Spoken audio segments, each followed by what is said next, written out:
Hey guys, hang on. I'm just adjusting some pages here, so give me 1 second. Hopefully everyone can hear and it's all good. Just 1 second.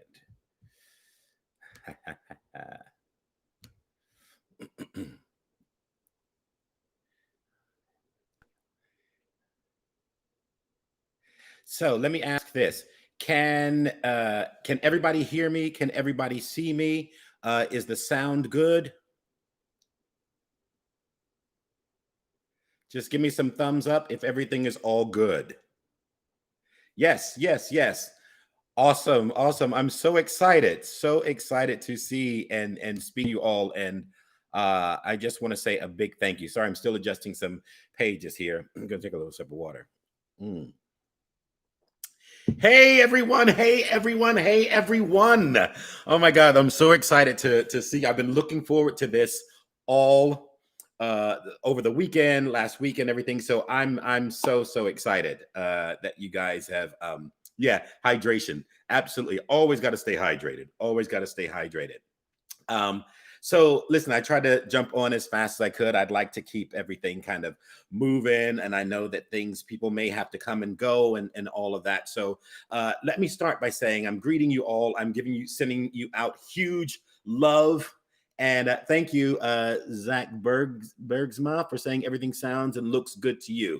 Perfect. So I'm going to assume that is perfect for everyone. Hello, hello, Gaming World, good friend. Hello. Um, I hope we didn't keep you up. No, you did not, but it's all good. It's all good. So thank you. Thank you. I can't express enough of how excited I am that you guys were interested enough to come and join me and to have a chat and listen and just take part in what I hope will be a really fun and informative chat session and everything. So, yo, what's up, big bro? Little bro. Um, and I got you, buddy. So listen, I'm greeting you all. So how is everyone? Everyone's good, right? As best we can be during these trying times. I know. Uh, Listen, this is going to be it's very informal. I want it to be chilled and relaxed. It's not anything other than what I set it out to be, which is to just relax.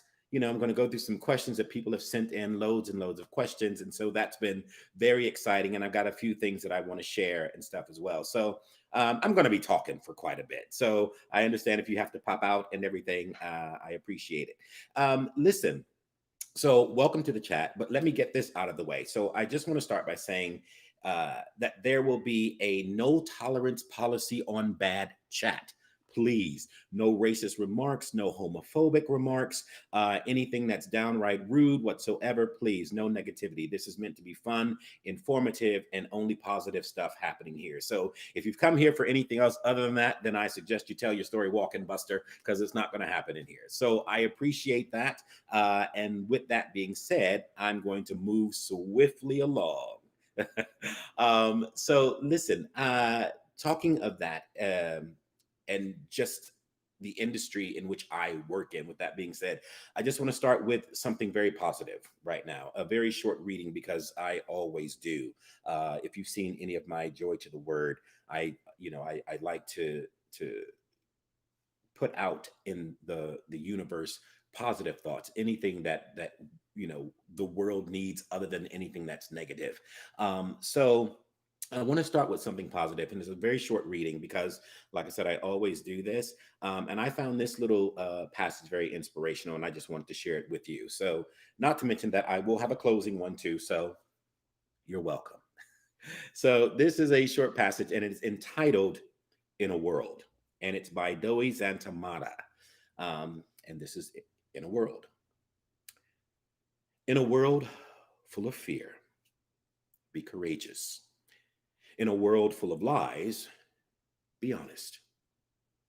In a world where few care, be compassionate. And in a world full of phonies, be yourself. Because the world sees you, the world hopes for you, and the world is inspired by you. And the world can be better because of you. So let's remember that. I really uh, connected with that, and I thought it would be something to share with everyone at this point in time before we got started.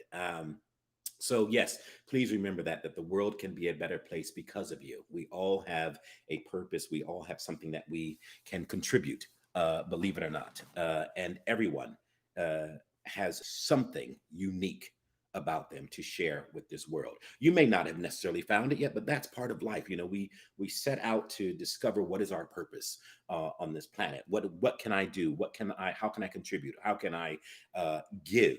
So it will all come to fruition. It will all find its way, and so will you. So yes, so let's just remember that. And now, with that being said, it leads me to working and a bit about me in terms of this industry, and and how I feel about the joy that I feel about being a part of the kind of industry in which I work. Being an artist, how I feel that we touch people's lives.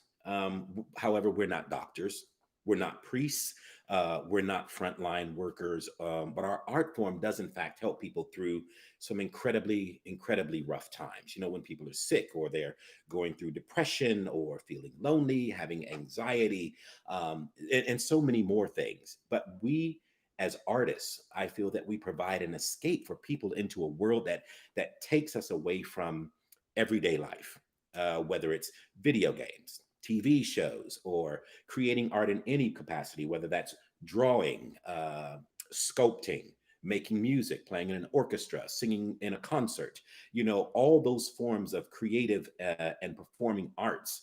I think that we give something to the public that lets them have a moment to escape from the reality of what's happening in the world. We get so bogged down with so much stuff, uh, that it's wonderful to have these things to fall back to, just to step outside of everything that's going on. And I feel as an artist, I consider myself to be incredibly fortunate to be able to do what I do. I feel incredibly blessed. And people do say to me, God, you must lead such a glamorous life. And yes and no. I feel like sometimes the glamour with all of that comes when you're hitting a red carpet, or you're going to an event, and you're dressed in your finest clothes and you're looking all fly, and or you're off to an award ceremony because you've been nominated for an award and hopefully win.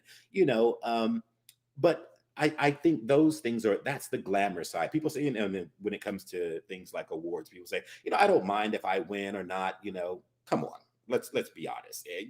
It's just an honor to be nominated, and we all say that, and it truly is. I'm like, who you kidding? You want to win? You want that hardware? Of course you do.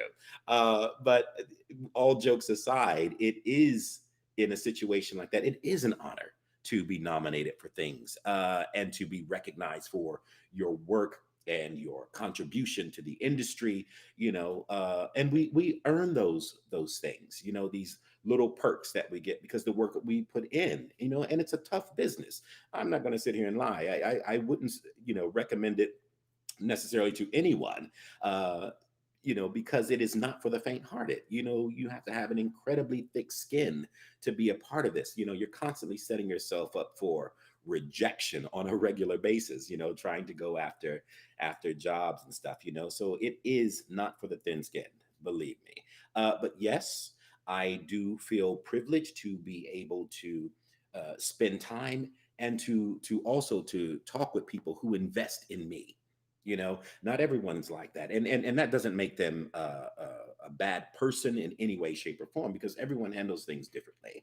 Um, as you know, I am incredibly active on social media, and I'm more active, because people want to hear, something that I have to say, and also because people want to hear something that I have to say. So I tend to be very active and socialize with people on social media, Instagram, Twitter, or Facebook, and things like that. But also, projects are very important to me. I like to share my work. I like to interact with the fan base.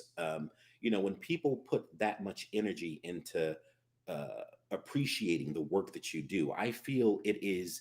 Um, something that is, it's down to me to let you know that I appreciate it. And it's like I said, it's not for everybody, but I'm just one of those people that I'm constantly saying thank you to messages and responses that I get, because I appreciate that people have taken the time to reach out to me to say whatever it is that they want to say. And I feel it, you know, I might not necessarily respond back to it with words. Sometimes, I love an emoji. I'll send you a praying hand or a wink or something or a like, just to let you know that I did see it. And, because, I can't do it all the time, but, we are busy. We have things that we have to do. Our life still goes on. But I just like letting people know I've noticed you. I heard you. I see you. And therefore I appreciate you. Um, and there are other things that I have going on in my life other than work as well, that I sometimes share. But there are some things that I also just like to keep for myself. Um, but more importantly as well, I think that I love being positive on there. There's so much negativity out in the world that I just really, really love putting out positive message. And that's not to say that I haven't spoken my mind on certain issues or politics, and things like that, because some things you just need to address. And I am just but one person. But if my voice can help in any way, I will try my best. And I feel that if you are given a platform of any kind, to try and use it for the greater good, whatever that may be. So I try. Uh, but also the downside of being in the industry that we're in is that you're, as a sort of quote unquote celebrity, um, we're also judged the hardest. We're also judged hard and criticized and more quickly about things than anybody else. We're criticized by what we say, what our opinions are, what we do, how we dress, how we act. So and being in the public eye, you kind of become, I think, a moving target. And there are those that want to see you fail or who want to bring you down. And I personally, I just don't have time for that bullshit. I don't, because I'm here to lift people up.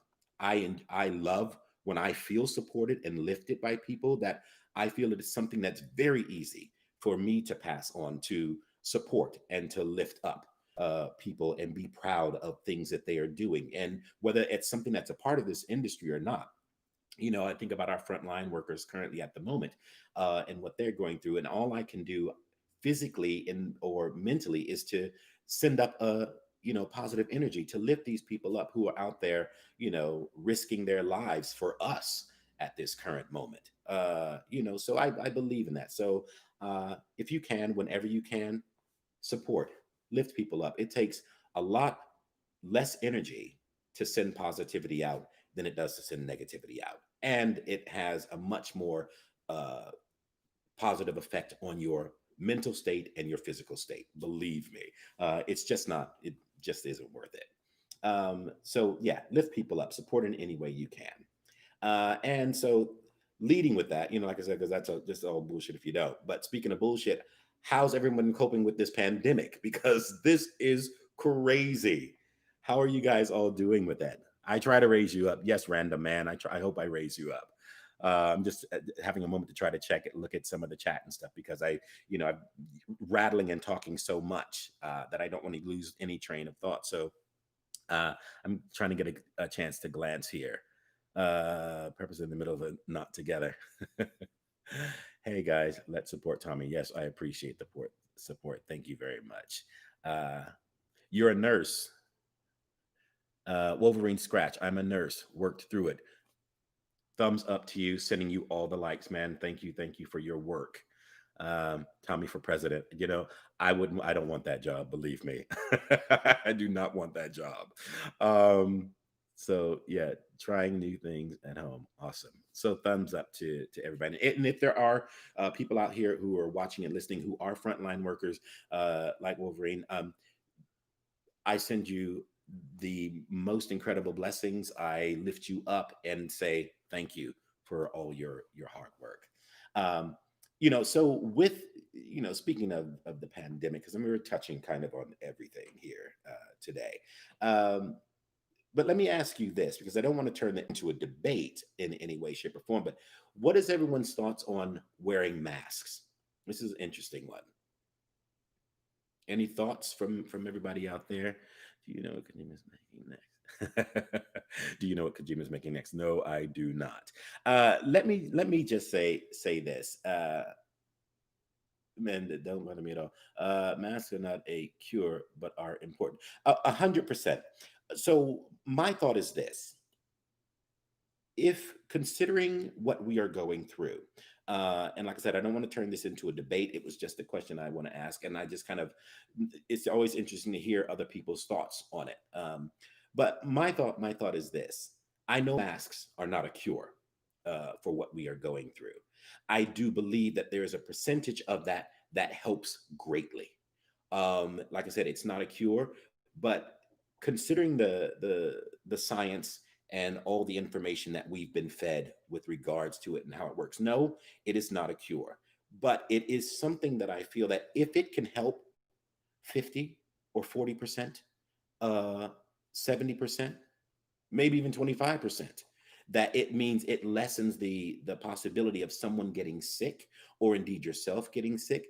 Isn't it easier to wear that and know that this is just for a moment in time, it's not forever, but that we can take this time to not be selfish and just think about how we feel, and wearing it, how inconvenient it is to wear a mask or anything like that, but just take that moment to go, okay, these are unprecedented times. Let's just do everything that we can to get our world back on track to where it needs to be.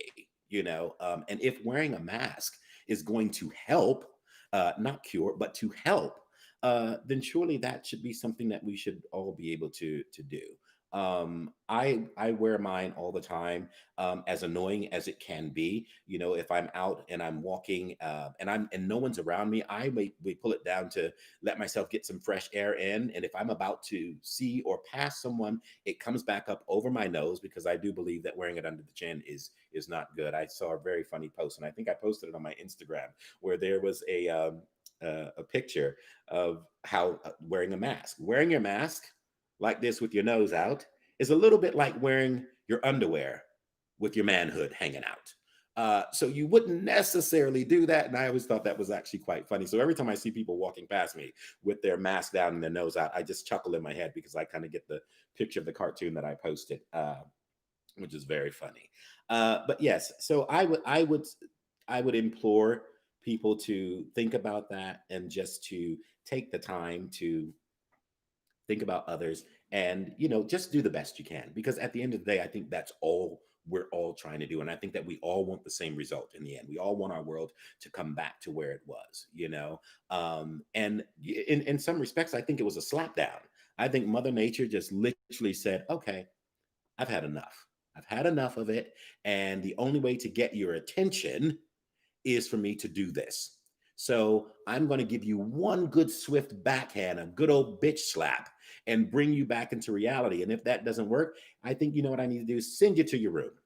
Go to your room, think about what you've done, and come back out when you've thought about it and let me know. And let's try and move on from that.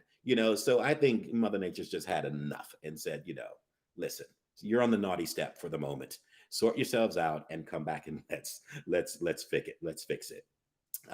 So I hope everyone is coping as best you can. I'm thinking of everybody and hoping that we can all move forward through this pandemic. And so that, like I said, the mask thing is an interesting debate, but those are my thoughts on it, because I find it very interesting. But I hope everyone's doing their best. But to get our world, and this is speaking purely to the Americans out there, because I feel it's something that I will say, and once again, this is not a political rally, but I will say to everyone who's American, please go out and vote on November 3rd. Our country needs it. We need change for everybody, and that's all I really kind of want to say on it. We need to make a big change. Like I said, it's not a rally, but I will say that out there, and I think it's very important that people go out and vote. So there, enough of that. Did any of you guys follow my Joy to the Word series?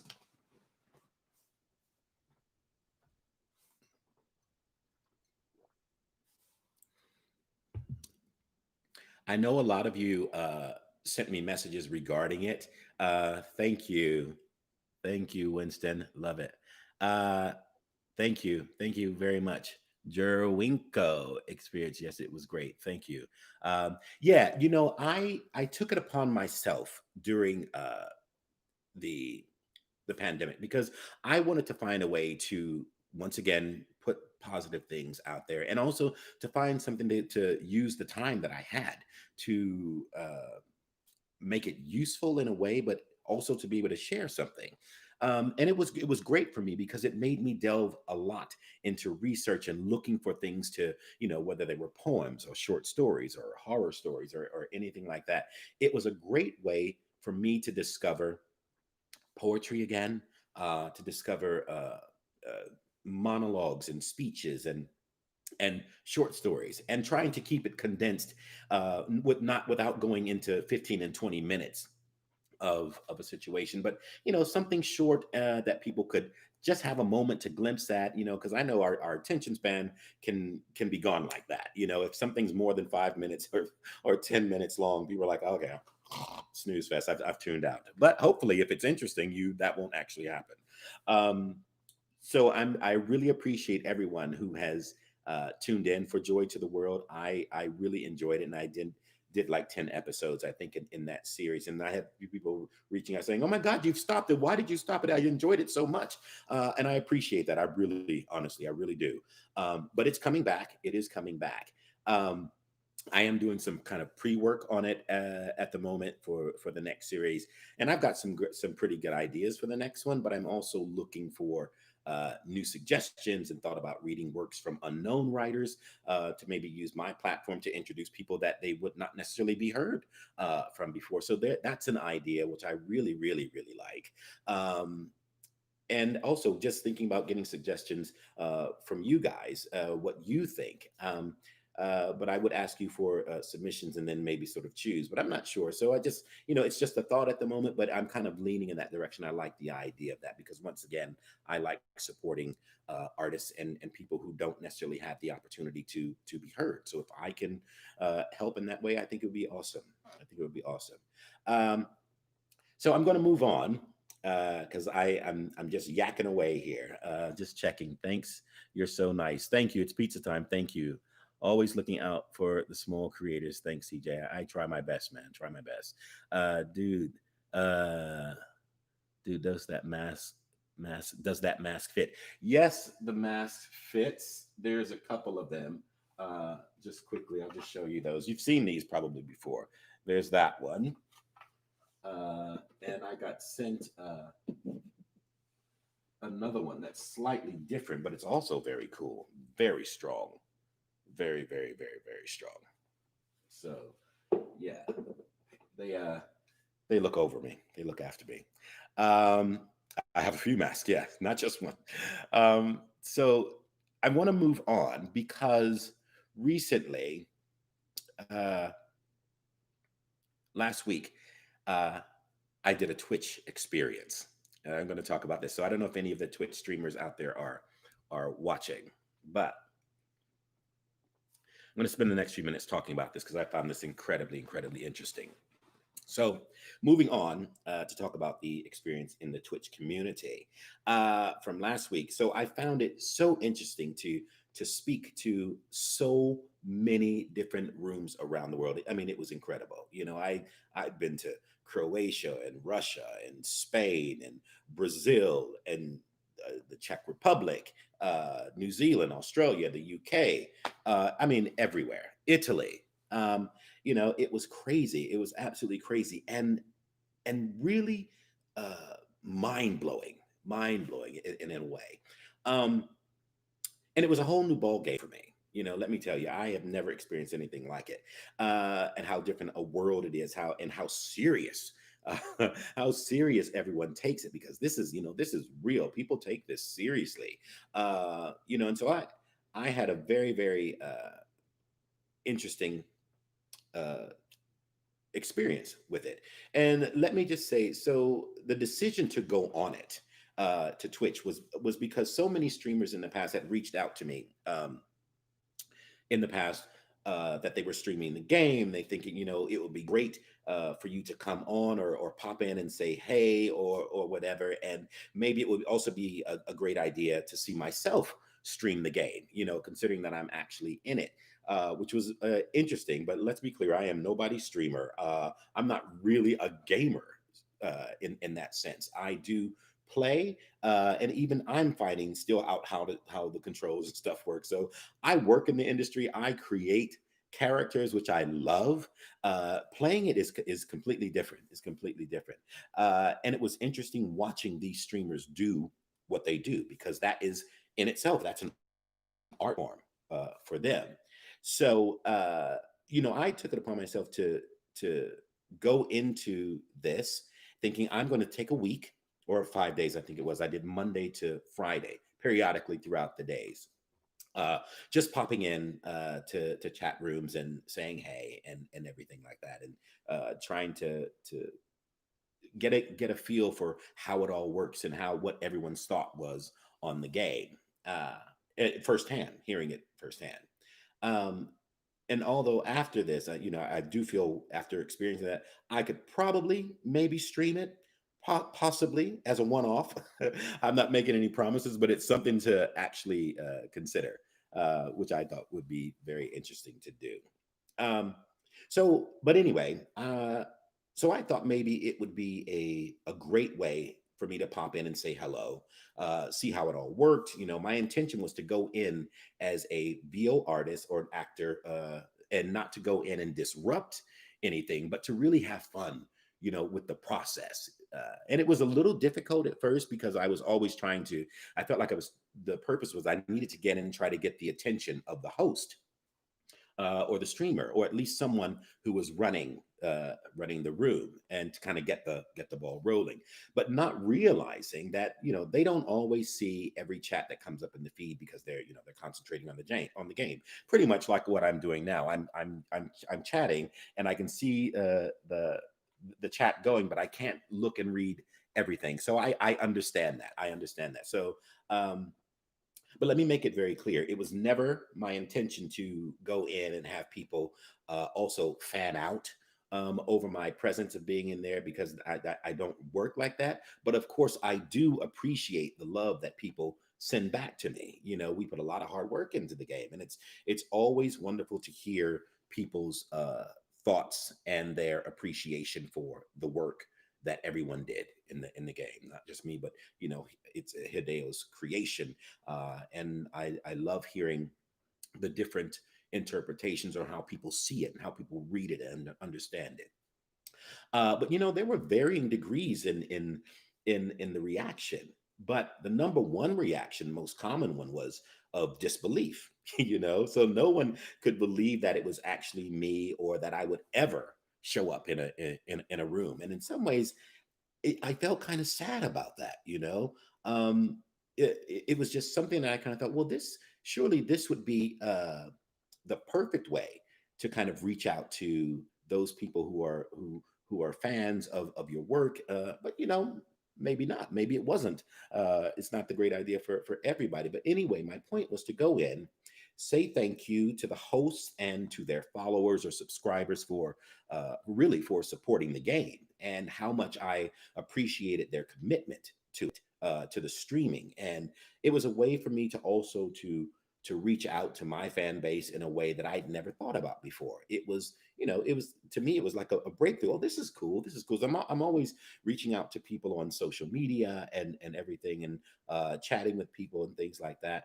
And I thought, well, this will be interesting because it'll be a room full of people, and there'll be, we can talk about the scenes that are happening. And 9 times out of 10, I have to say, every room that I entered, I was either yakking because that's what I do in the game, or there was a cutscene that involved me. So that was always kind of, whoa, that's crazy. We're actually on your scene, but you're chatting to us at the same time, and that happened a lot. That happened a lot. And also, I was visiting a lot of rooms a lot throughout the day, so I tried not to stay long or hopefully overstay my welcome, I think. And it was an amazing experience for myself, and I think also to some degree for those people who were involved in the rooms.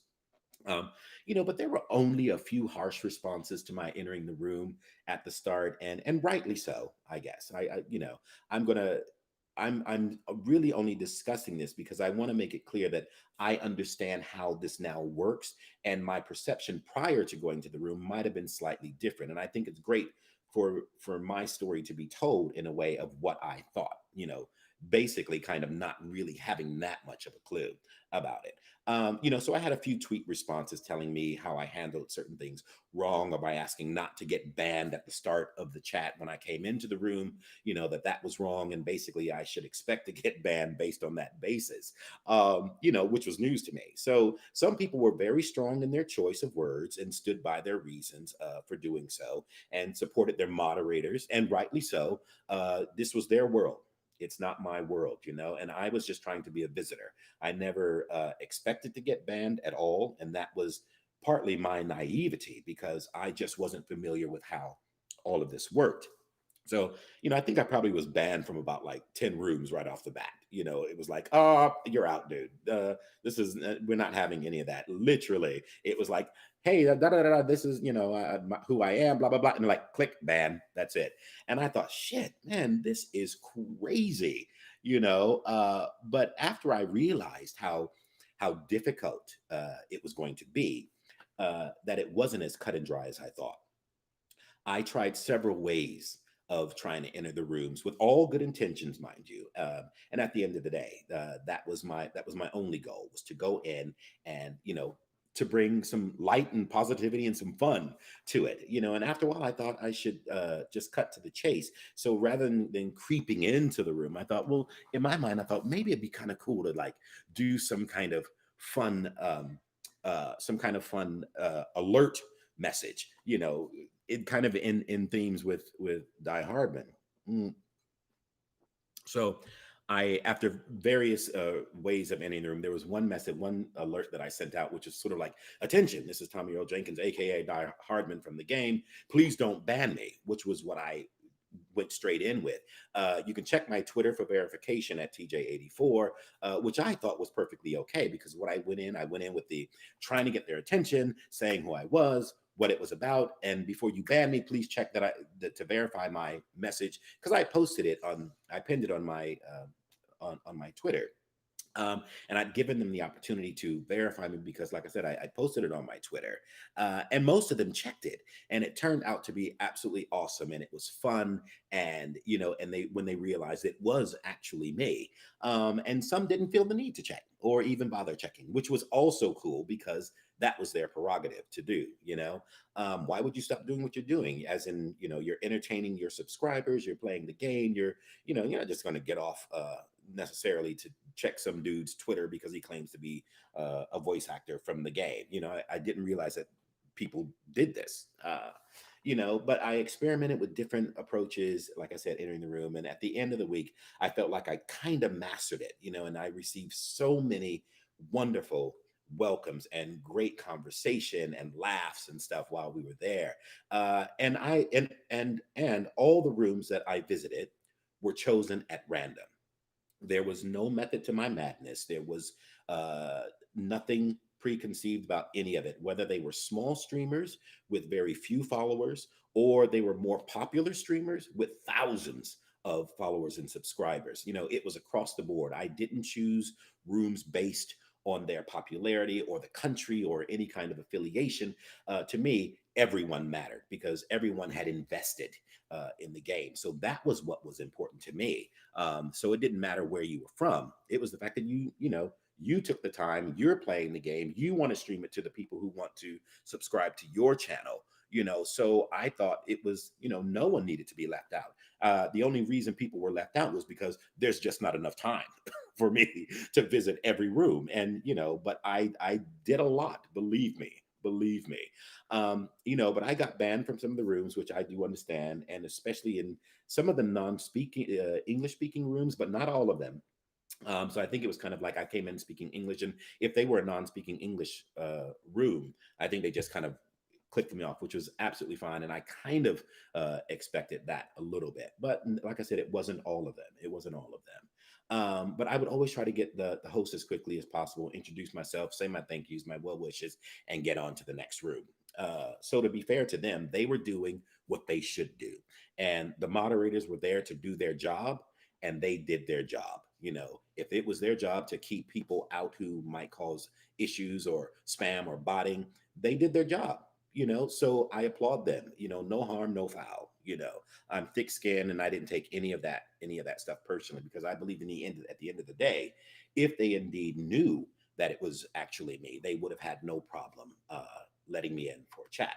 You know, and I got some great apologetic messages from some of the streamers who had banned me and said that they were sorry for not believing me, especially after the fact when they later discovered that it was indeed me, and that I wasn't a spot, a spam or a bot or anything like that, or causing any kind of friction. You know, and it's cool. So, like I said, I get it and I understand it. But it would seem, however, that they are used to having this happen. So, if you guys, to any of you streamers out there, I just letting you know, I was not aware that that was something that was so prevalent within in the community.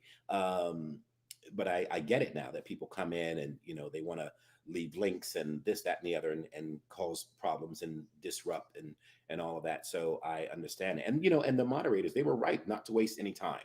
You know, they'd hit that button or whatever it is that they do, and it was like, bye bye, see you, sucker, you're out.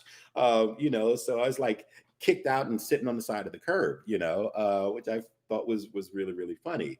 But you know what? All in all, it was great fun, and I will do it again at some point maybe, but in the future possibly, I will definitely approach it in a different way. You know, these are what I consider to be sort of life lessons, you know.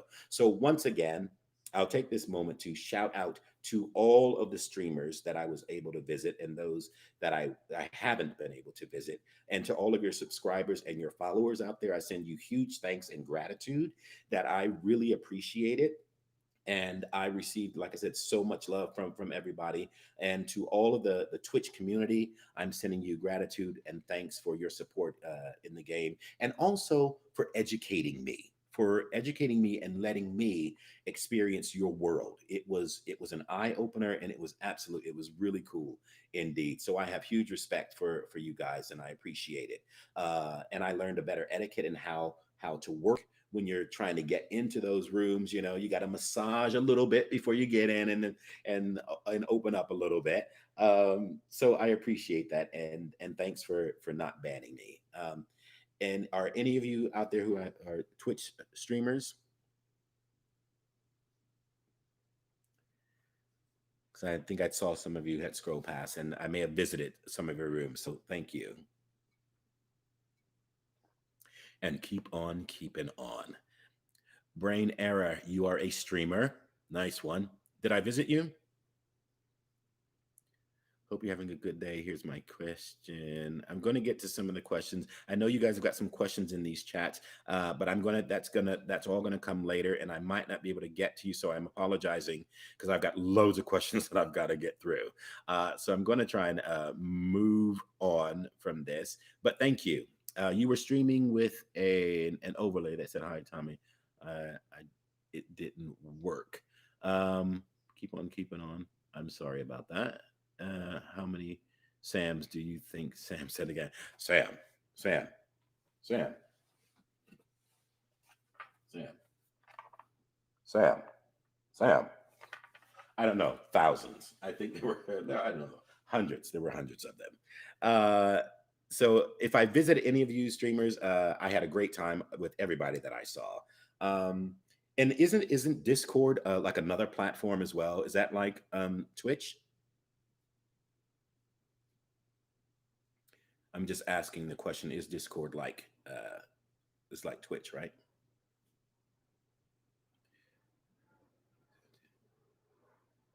That's more. It's more like a chat. Okay. Discord is like a chat room app. Okay. Thank you. Discord is everyone says it's like a chat room. So okay. I understand. I get it. I get it. So there you go. That was my Twitch experience, and it was pretty cool. It was pretty cool. Hmm. Is everyone doing okay? Are we still good? Everyone happy? Everyone uh enjoying?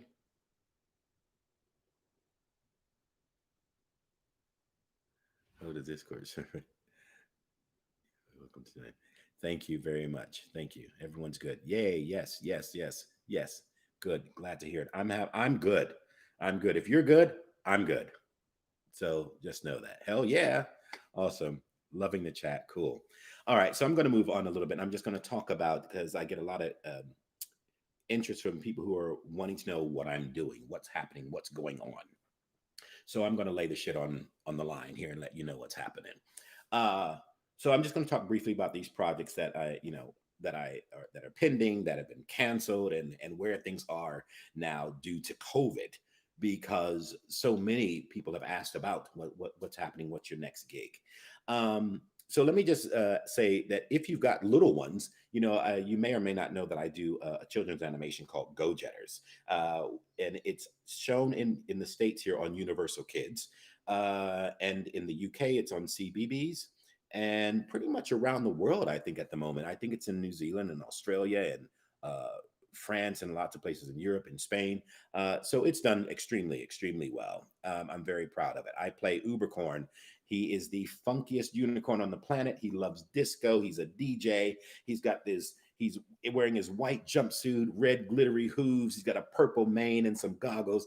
He's cool. He is the epitome of 70s cool. And like I said, he loves disco. But he's a geography guide, so he's full of knowledge and information. Uh, but I think we're showing series 3 at the moment, which is airing. So fingers crossed for another season on that. If you get a chance, Google Go Jetters or Ubercorn, and you can see exactly what I'm talking about if you've not come into contact with that yet. But I love him. He's cool. He's cool. Um, I completed last year filming on Pandora for the CW network, which was great. I was filming in Bulgaria. And I loved it. I had a great time working with some amazing people, made some great friends out of it. I loved the role, Professor Ellison Pevney. Um, and it was a wonderful experience, and I really thoroughly enjoyed it. They are doing series 2, and it was my intention to go back to the show, but um, just bear with me 1 second. Yeah, there we go. It was my intention to go back, and we were trying to work around some scheduling conflicts because of all the other jobs that I had lined up for 2020 at the beginning of the year. And 2020 for me was set to be this amazing year. I had all these great things lined up, and there were conflicts along the way. So, like I said, it was my intention, but working around the scheduling conflicts for some of the other jobs that I had booked, and the dates clashed, and that would also take place during the filming of Pandora. And although my character wasn't meant to be in as many episodes for the second season or for the previous season, I think having some of the restrictions dealing with COVID and the protocols that were put in place, and flying to Bulgaria and filming and timing, etc., and all of that was going to prove just to be a little difficult. So these are crazy times, but they have started filming again. So I'm sending my best wishes to the entire team of Pandora, who are filming over in Bulgaria. I hope it goes brilliantly. I'm sending you lots of love, and I can't wait to see what happens. So, unfortunately, Professor Pevney will not be appearing in season 2, but maybe he'll return if there's a third season. Who knows? We'll see. But and there's also there were a few interactive projects, games, and stuff that got postponed, which I'm not going to mention any of the names of, but they were great projects, and I was very excited to be a part of them. So they have been postponed, and I'm just waiting to hear where those things are. I had another TV show where I was recurring as uh, a guest star for 4 or 5 episodes or something, that was going to be filming in Vegas. That got postponed. So even now, I still don't know where things are. So it's kind of just a waiting game. So 2020 has turned out to be really shit in more ways than one. But we're doing the best we can. We're plodding through. We're getting on with it, and we're just doing our thing. All in good time. It is what it is. I have to accept that. And there'll be other things. Things will happen. Things will come through. But it is how. Uh, it's been a lesson and a practice for me how to cope, especially with that. COVID has a lot to do with everything that's going on at the moment. But for me, and how I deal with that is trying to stay present as much as I can. Every day is a challenge. Every time, I enjoy. I have to find the time right now to enjoy not working, because it's not something that happens very often. And if you can do it, do it. Enjoy the time. I'm not saying to, it's terrible that people are out of work and what's happened, but try to find the positive in it. And if that means having to spend more time with family and loved ones, and trying to find things to keep you more occupied. Because, like I said, this doesn't happen. We're in unprecedented times right now. And I do understand that people have to go to work and face the public and things like that because they don't have a choice. And people need to work. They've got families, they've got mouths to feed. I get it. But whatever you do and how you do it, please just stay safe with that. And also, try to remember to do something for yourself. Do something that you've always wanted to do with this time. If you've been locked down, or you got stay at home orders and things like that, learn a language. Take an online class. Redo that room in your house that you've been talking about doing. Cook, binge on Netflix, which I know most of us have been doing. But the important thing is to do something for you. Be a little selfish and look after yourself. Like I said, these are give yourself permission to treat yourself. How often do we do that? Just really take the time and think about doing something for ourselves, especially when you've got the time to do it. Like I said, these are unprecedented times, and we're living in, and keeping your sanity is key. Because I get it. People they're ready to get out. They're ready to go and do what they need to do, and try and get some normality back into their lives. So it is a daily practice, but remember to try to do something for yourselves. Have you guys, anyone, been doing anything interesting? Did you find anything during this time that you thought, oh, great, lockdown was positive in this respect because I learned a language, or I learned or started to do something different?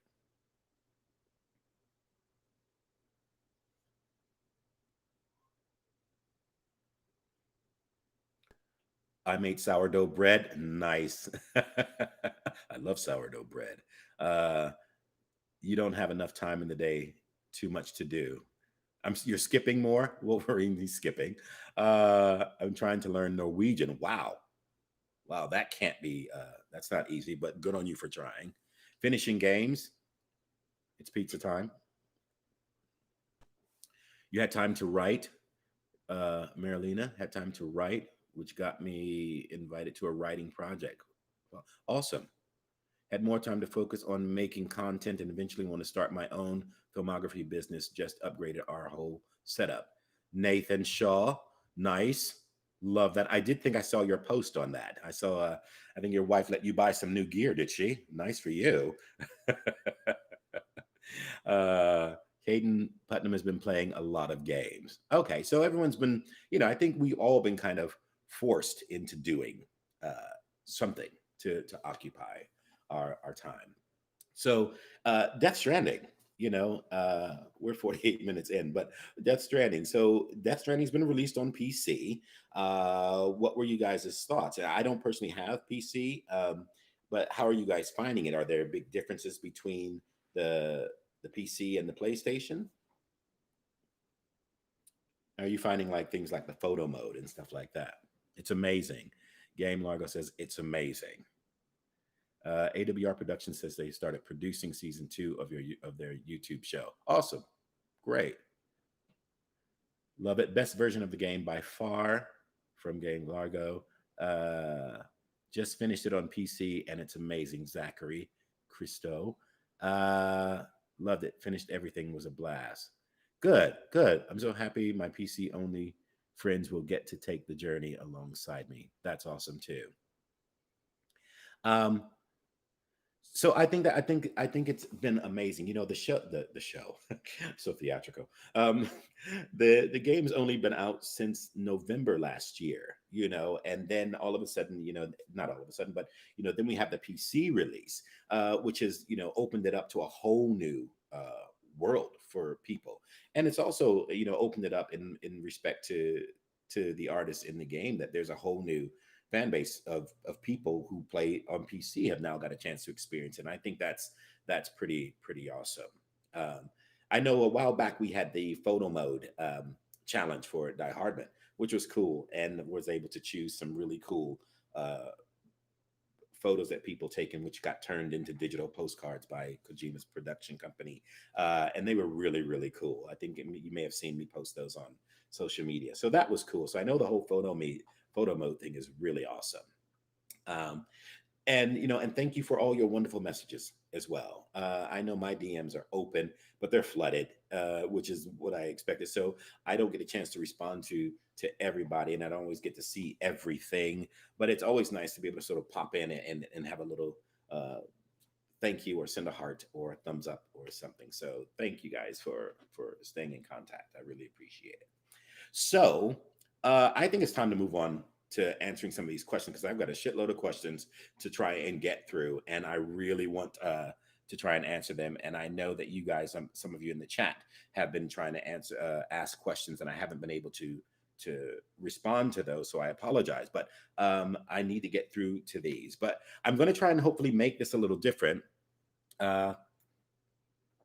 So the questions to be answered that were sent in, everyone sent to everybody who sent in a question. Be aware, if you haven't really played the game or you finished the game, some of the questions you may have heard. I don't really want to try and spoil anything, but just be aware that something may come out that might be a spoiler. So that's not the intention, but that's something I can't help in this sort of surrounding. So just be aware. If you think you don't want to be spoiled by anything, you might have to say bye bye right now, or mute or something. So, but if I see something coming up that is regarding something that might be a spoiler, I'll try and censor that so that it doesn't happen. Have you? So yeah, so just be aware. And like I said, some of you may have heard the answer to some of these questions, because I've done so many interviews and podcasts and things in the last few months. You may have heard the answers, but hopefully for the newcomers, you're hearing this for the first time, and it will be very interesting. So, and also I thought that this portion of the Q&A, I would incorporate something a little bit fun. So a prize draw, or prize draws. So everyone who submitted a question automatically has gone into a prize draw for some little treats that I thought would be fun. So this is my sack, he said, and in here I have every question that got submitted. So I will be drawing throughout the course of reading these questions that were sent in, and so even if your question isn't read out, you are still, and you sent a question in, you still have the possibility of getting something out of this sack. So I'm playing Santa today a little bit. So here's what we got. Just make it clear, I'm not giving away any Xboxes. I'm not giving away any PlayStations or iPhones or Apple Watches or anything like that. So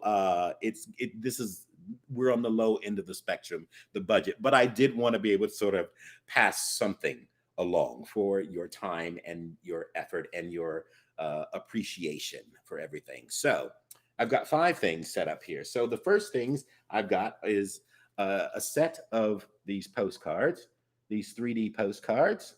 There's one with Ludens, and there are sort of the 3D one. And there's the man himself. There's Mads. Sorry, Matt. Norman, I apologize.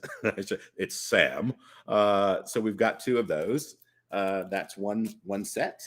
And then we've got this funky, cool pair of Death Stranding socks, complete with tar.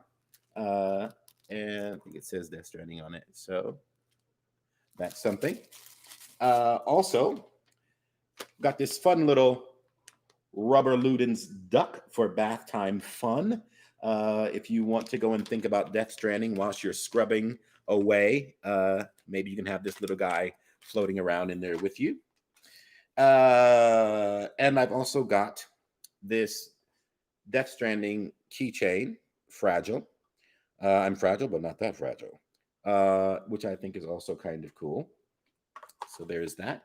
There is also the official Ludens miniature figurine. So That's also something as well. I love that little guy. He's kind of cool. Really, really cool. Who wrote Where's the Clock? Who's got a clock? I've got no clock. The rubber ducky. I like the rubber ducky. And love that you know all the catchphrases. And so, with that, so those are the five things I'm going to be drawing for. But everyone who wins a prize with that will also get a Die Hardman official uh, photo signed by yours truly. Uh, and you will each get one of those as well. So I'm going to say good luck to everybody who's in. I just want your autograph. I just want your autograph. I'll speak to you about that. So yes, so everyone will get that. So I think hopefully we'll make this fun. So with that said, let's go on and dive into some of these questions because there's a hell of a lot, and I want to try and speed through, but also to give uh, as much time as I can for a good answer. So if we're all good, let's rock and roll. Let's start with the first draw, and we are going to go. We are going to be drawing for the postcards. So here we're shaking it all up. Hands in. Dun dun dun. So the first one goes to. This is from Twitter, and the handle is AL3ST0R from Twitter. I don't know if you can see that.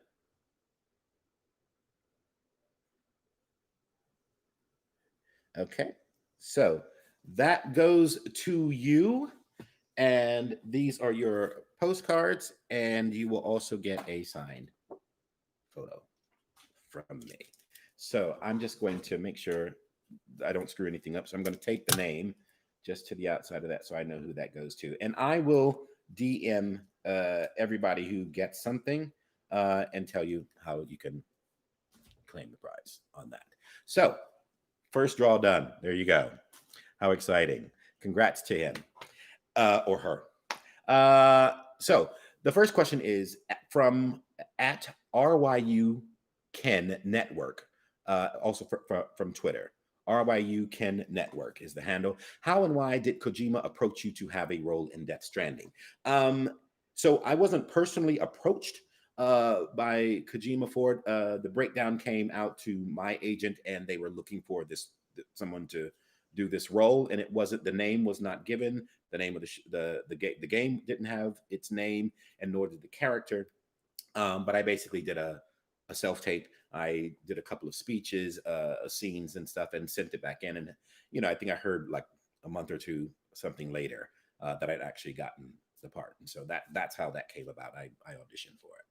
The second question is from Quatic Cloud from Twitter. That's Quatic Quatic Cloud from Twitter. Ask, out of all the characters in Death Stranding, who do you feel you have more of a connection towards? I would say that I feel like I have more as Die Hardman. I have a connection more towards Cliff.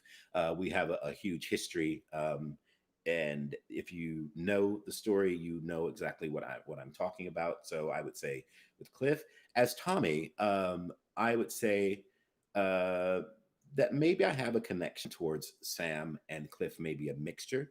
There are elements. I'm a little chilled, kind of laid back and everything. So yeah, so that would be my two. The next one is from Alien Private Eye from Twitter at Alien Private Eye. Says, what attracts you to a role? What would he explore, or what themes? Um, what attracts me to a role is, I'm don't often get to be in the position of choosing the work that I do. Work gets presented to me, and then I can either take it, and when I do get it, how do I make this work? What can I bring to this particular role? Um, but anything that attracts a role to me is something that tells a story, something that has a journey, someone that has is flawed. The character is flawed in a way, and you have to dig a little deeper to understand what they're all about, or they have a message that is very important to deliver, something that the people watching the film or the movie or the TV show can relate to, and be moved by. So I think those, hopefully that answered that question. The next one is from Blue underscore Morphix. Blue underscore Morphix from Twitter. Will you be working with any other video game projects when the pandemic is over? I absolutely hope so. I absolutely hope so. And I'm sure that I will. I'm pretty sure I will. I would love to. There's a lot of things that I'd like to do.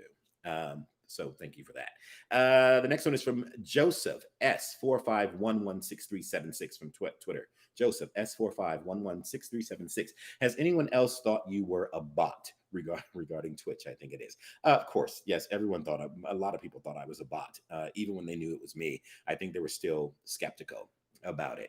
And I think you reached out to me with some apologies and stuff. So I appreciate that. But yes, you weren't the only one. So it's all good. It's all good.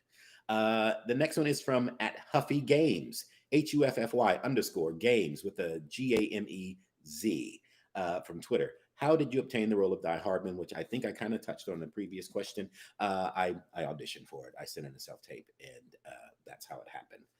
And I guess they liked what I did, so that's good. Next one is from Brain underscore error. Brain error from Twitter. Apart from your own intense role as Die Hardman, which character story gripped you the most and why? The character that gripped me the most, I would say, is, I'm going to go with Cliff, but Mama also had a very, very tragic story. So I would say both of those characters really, really gripped me, and for varying reasons. Cliff simply because of what he had to deal with, the obstacles and things like that, and the same for Mama. I don't want to go into too much detail and so I don't give anything away, but I'll say with those two characters. The next one is from at Thin White Duke of New York from Instagram. Thin White Duke of New York. How do I become a voice actor? Uh, if it's something you want to do, I would say research it, understand what it entails, think about what direction in terms of voice work you want to go into, um, make a demo reel, research that, how they're done, what agency, look for an agent, and then go for take it from that point on. If that is indeed something that you want to do in terms of being a voice actor. Hope that helped. Yeah, research it. This next one is from Kojima underscore San from Instagram. Are you planning to work on more video games? Yes, I am. Yes, I am. I am planning to do it, and hopefully sooner rather than later. But there's a lot of things that to come. So hopefully that will be in the very near future. So yes. And with that said, I'm moving on to another draw. So here we go. Let's see what happens in this round. So, oh yeah, I'm just looking at some of your messages. Thank you. Name is like my soul sister, honestly. Die Hammer 1983 agreed 100%. A Bowie fan. Marlena, drum roll. Yes.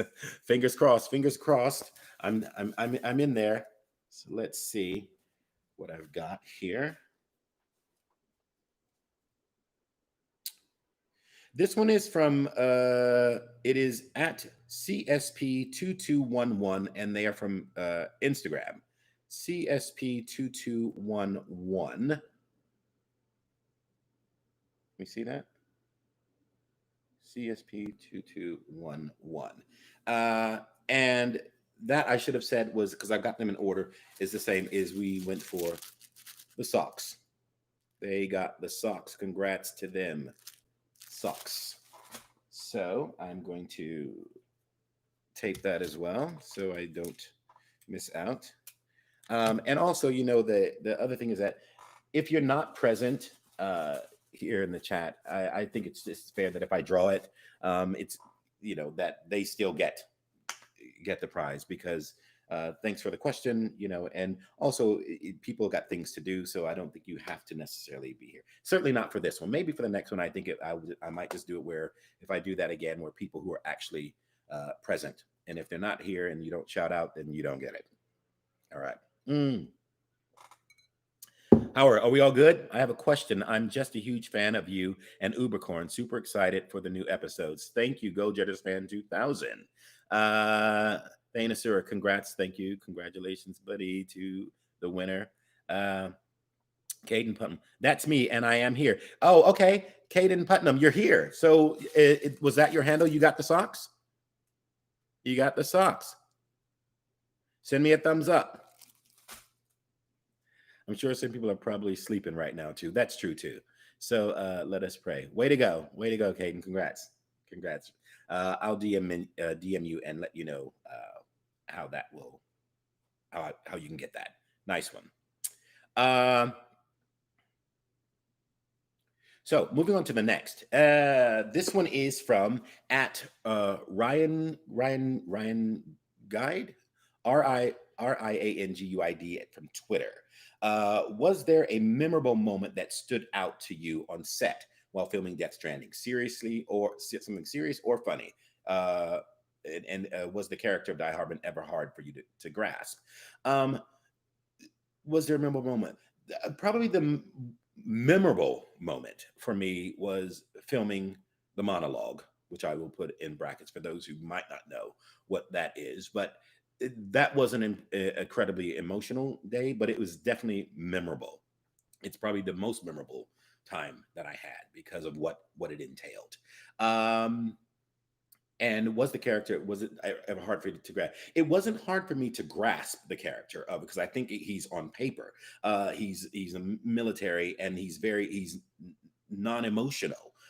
So it wasn't hard to grasp that. I knew what it was, and Kojima was very clear about what he wanted and what it should be. So I don't think I was steered in any directions that made it difficult for me to find out what this character was about, or anything like that. So it wasn't hard to grasp, but I had to put the work in for it.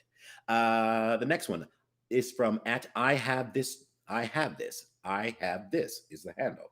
Are there any other game series you'd love to be in? Oh, there's probably loads. I would have loved to have had the chance to have been in the Last of Us, Star Wars. There's many. Final Fantasy, I think it was. And there's the stuff that I'm reoccurring and doing. So yeah, I'm really looking forward to what the future holds. And there's some great developments and great companies out there I'd love to work with. So if you're listening, y'all call me. So the next one is at JDU101, JEDU101 from Twitter. They're from Mexico. How hard is it as an actor to play a video game role? It depends. It really does depend. It depends on if you're doing motion capture or if you're just going in to do laying a voice down for a character that doesn't require your likeness or any physical movement from you. Motion capture is I find, it's hard because, like film and television, you are working on a set, but unlike film and television, you don't have those things around you. You don't have the table necessarily. You don't have the pictures on the wall. You don't have that full realistic set. You have a background that's green, or you have shapes that represent a motorcycle, or shapes that represent a table, or anything like that, or a gun. None of those things you have are actually real. So you have to dig a little deeper in your imagination in terms of things like that. I find personally, and once again, I'm only speaking from my own experience, versus going in and just laying lines down for a character in a game. You get the breakdown of what the character is, whatever that is. And, you go in and you read the lines, you maybe give 3 or 4 different versions of the line so they have something to choose from. And you still try and put the work in to get the character of what it needs to be. So I think our work is hard. It's not easy, but you just have to know what it is you're trying to achieve from it.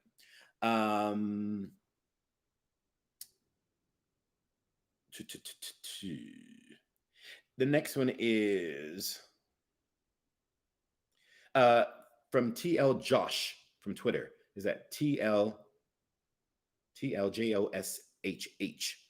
from Twitter? Asks, how regularly did you see your performance in the game as it was in development? Um, I didn't. I didn't see. When I'm doing stuff on the soundstage, I could see um, bits on the screen of me and Mocap, just because things were being filmed. But in terms of seeing my performance in develop, I didn't really see any of that. So I didn't really see anything until the game was close to being finished. Whereas a few days that I probably had to go in and lay some tracks down for something else, and that maybe I caught a glimpse of something. But for the most part, I didn't really see anything. So it was all very new to me when I finally saw it. And that was exciting to see what they did with it. I was very very proud to be a part of it. Um, this next one is from Fabian Irons, Fabian Irons from Twitter, at Fabian Irons from Twitter. What was your favorite moment whilst working on Death Stranding? Um, all of it. Absolutely all of it. I enjoyed the entire process from beginning to end. It was hard as hell, and very challenging, but I loved every second of it. It was brilliant. So hopefully that answers that. Um, Next one is it's Champ Mates, ITS Champ Mates from Twitter. What was it like working for Kojima? Amazing. The dude is incredible. He's a genius. Kojima King. He knows what he wants. He has his vision. He has his story. And it couldn't have been easier. It couldn't have been made more comfortable, working, as the actor, working with him as the director. And even though we do have a language barrier, he understands when you speak, and there's a translator as well. But you sense that he understands everything that's being said, even when you think it's not. So it was incredible working with them. And I do apologize at the moment because I have a leaf blower blowing outside. So if you hear that sort of rev going, it's a leaf blower happening at the moment. So I apologize for that. The next one is from Shy Guy 2610, at Shy Guy 2610, from Twitter. What was it like acting for Death Stranding wearing all the motion capture stuff? Um, Sometimes uncomfortable, but not in a way that it was unbearable. You're wearing tight clothing, and you've got your dots and Velcro and everything, and you've got the helmet which has the camera on it. So it's not your everyday gear, but it was definitely something that was you got used to. Uh, Sam Wiseth, at Sam Wiseth, SamWiseth, Wiseth. Are you going to be working on a new video game anytime soon? Hopefully. I'm sure I will after the pandemic. This one is from, let me see. Next one is from at Solid M98 from Twitter. Solid M98 from Twitter. Was Death Stranding your first approach to video games, and was the whole experience what you thought it'd be, and impactful? How is it impactful to your life and career? So this is in a three-parter. What was that? It was not my first approach to video games. It wasn't Death Stranding was not my first approach, and the experience wasn't what I thought it was going to be because I had no idea what to expect. It's my first time working with Kojima, and everything, so I had no idea what to expect. Unlike people who'd worked with him previously, and it has been very impactful on my life. It's allowed you guys to come into my life and me to come into yours. So that has impacted my life and my career, to some degree. So I think more people have now become aware of who I am because of it. So I think career wise, it has maybe brought my name into the fold for some people who hadn't previously known my work. Hopefully, in a good way. Uh, and with that said, we're drawn again. So what do we got? How do you feel working with Lindsay Wagner? I loved working with her. She's beautiful. And we had some great conversation. Is she listen, I'll tell you about Lindsay Wagner. When I was a kid, I had three women on my wall. I know that might be hard to believe, but I did. I had three women on my wall. One was Farrah Fawcett Majors. The other was Linda Carter, who was Wonder Woman, and the other was Lindsay Wagner as the Bionic Woman. They were the three women I was absolutely besotted with growing up. And when I first met Lindsay Wagner, I said to her, I said, "You might not be able to tell, but I said I'm actually fanboying out right now. I absolutely love you. You have always been one of those people who have been an inspiration. I love her, and her aura and her just everything about her still is beautiful, is everything." And I said, you might not be able to tell, but I'm fanning out on the inside right now, but it's a pleasure to meet you. And she just went, I can tell. I can tell. And she probably could, because I literally was absolutely, you have my heart. I love her. I think she's wonderful. Absolutely amazing. Uh, so here we go. Dun, dun, drum roll, please. Uh, How funny, because I think I just read one of the questions. This goes to at Fabian Irons from Twitter. Fabian Irons. Fabian Irons from Twitter. You all see that? If you haven't, okay. Anyway, Fabian Irons. And with that, keeping in line with the order, it's bath time for you. It is bath time with the Ludens Ducky. So that goes to you. Congratulations.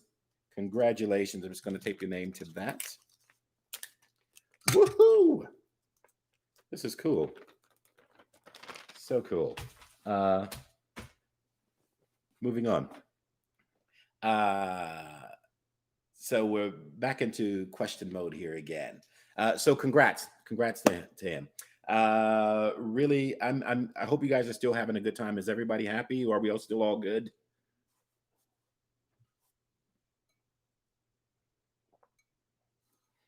Really fun. Cool.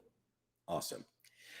Moving on to the next question. So this one is from More Mit Humor. That's MOHRMIT Humor, HUMOR from Twitter. More Mit Humor. How many people told you that your performance was insane? That's funny. How many people told you that your performance was insane?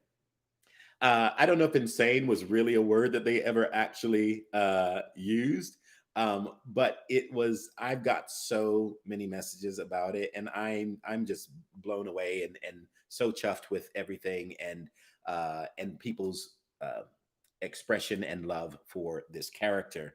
And I feel very honored to be a part of the Kojima family in that respect, and that this character will be one of those iconic ones that you will easy to recognize and understand what they were all about, and that I've hopefully left an impression, in with regards to that. So yeah, I've got a lot of wonderful comments and expressive emotional messages from people. So thank you. So thank you.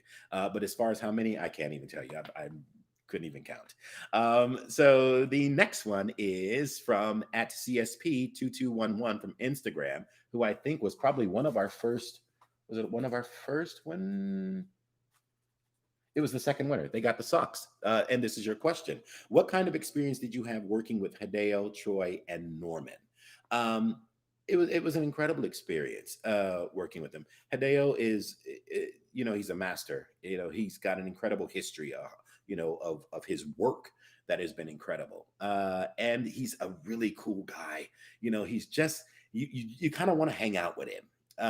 And Troy is just I have the utmost respect and praise for Troy Baker, for the myriad of work. His body of work is incredible when it comes to gaming, and as an actor and as a person, he's fun. We spent some time in New York when we were doing one of the launches, uh, and it was great to spend time and stuff with him. And we get it. He gets it. He understands it. And I think we understand each other. And I have the greatest respect for him. I think he's brilliant, and I wish him much continued success. Norman, it was just a dude. He's just so cool. He's so laid back. really enjoyed meeting him and working with him, and I still will lift him up because I think he's an awesome guy. He's real, he's down to earth. He's exactly what it says on the box, and I kind of think what you see is what you get with him, and I really appreciate that. And it was just, he's just a normal guy, and I think as actors we have that a mutual respect, and it was just great to have that time with them all. The next one is from Jen Spoffo at Jen Spoffo, Jenspoffo from Twitter. What makes you strong and happy in life? Could because you feel my great positivity. The way that I cried in Death Stranding made you cry. Any secrets to getting this passionate during shooting a session? First of all, thank you. What makes me strong and happy in life? Family, love, my husband, friends, everything that has to do with uh, positivity. That keeps me strong. Being able to share makes me strong. Having moments like this where I get to spend this time working and chatting with you guys, it's absolutely awesome.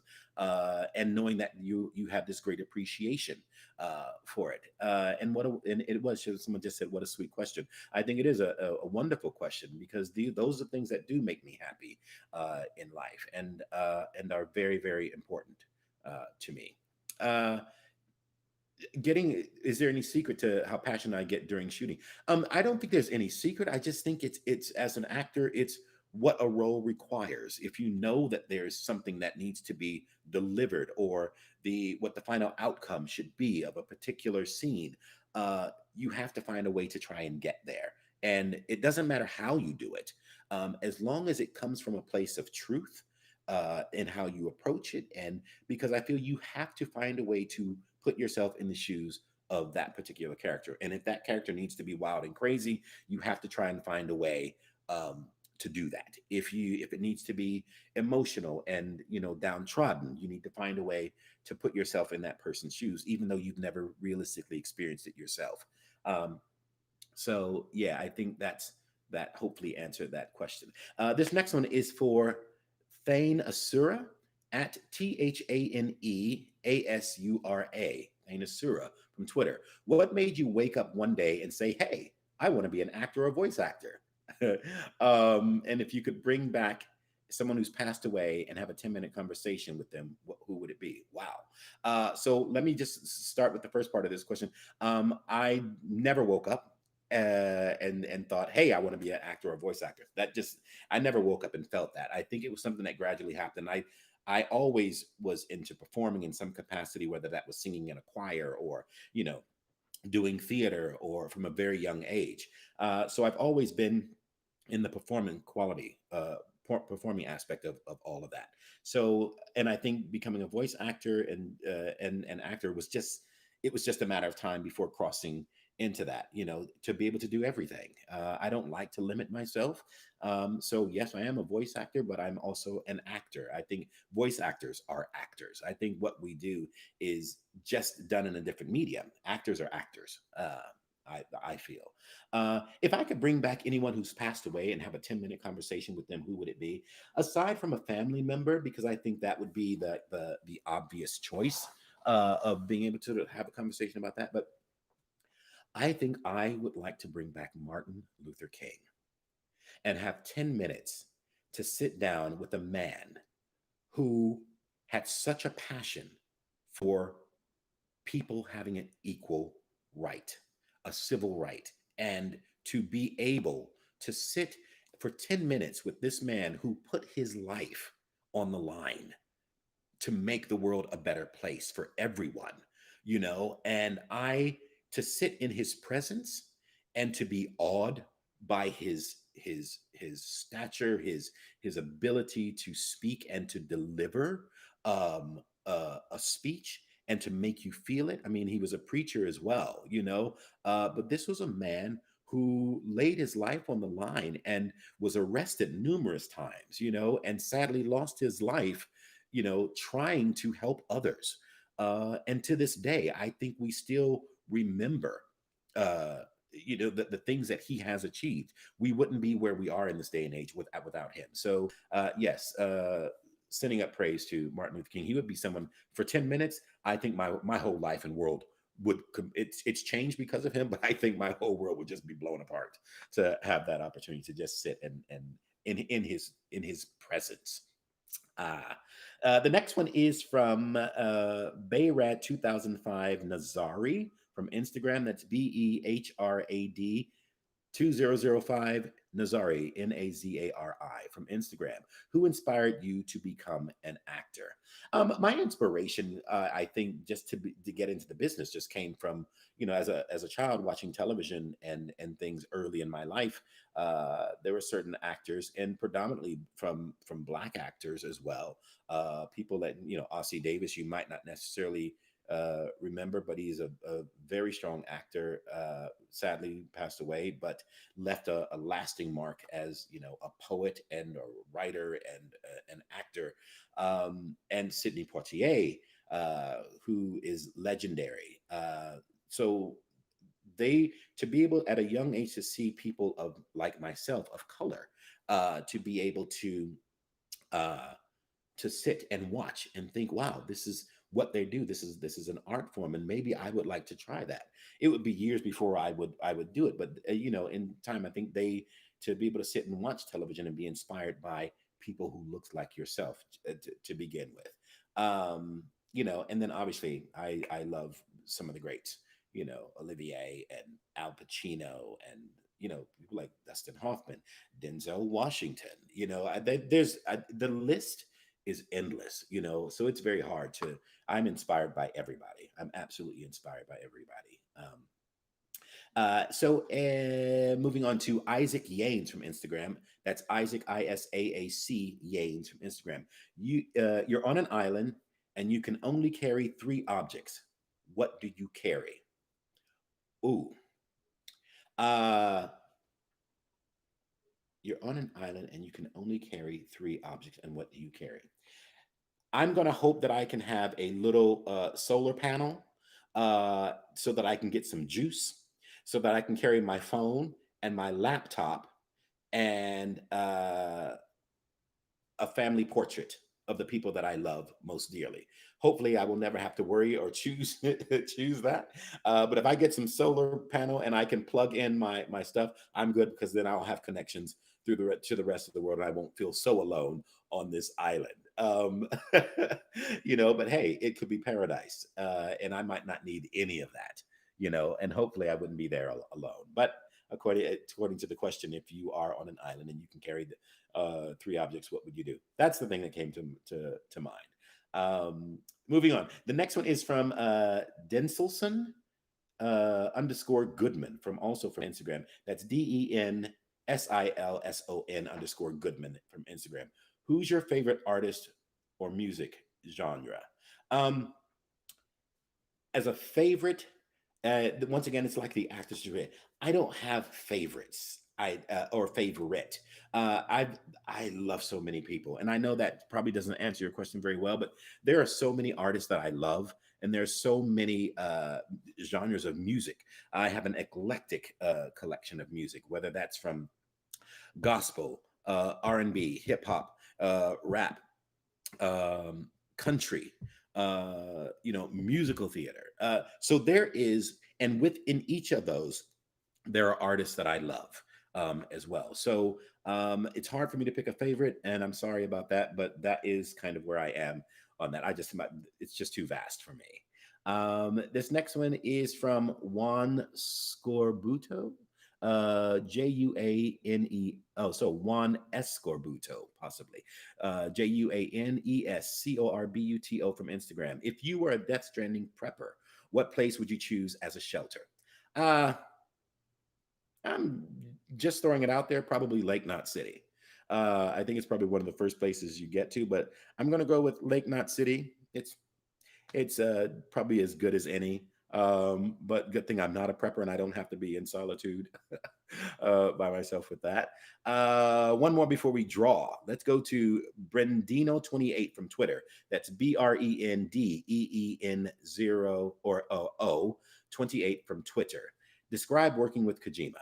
So going back to things that I probably already mentioned about him, it's amazing. He trying to find ways to tell his story in a way that it's his vision in his head, so you want to do the best thing that you possibly can. And I think having uh, being in his presence, his body of work, and you only want to just do the best for him because he's amazing. So describe working with him has been absolutely brilliant, and easygoing, very easygoing. So draw. This we are going for. We've got two items left. Uh, this one will be for the fragile keychain. If you can see that, it's kind of slid down in its box, but I showed that to you before. Fragile. So let's see what we got. Shaking it all up in here. Drum roll, drum roll, drum roll. I love that. How much is the clock where you are? Here, the clock is 11 p.m. Oh, sorry. You were asking how much is the clock? Are you asking me what time? Does that mean what time? That's from Ulrich Nielsen. How much is the clock? So it's 2:30 p.m. Pacific time here in Los Angeles. Okay. Uh, so did I do the wrong pronunciation? I apologize if I did. Um, okay, so here we've got.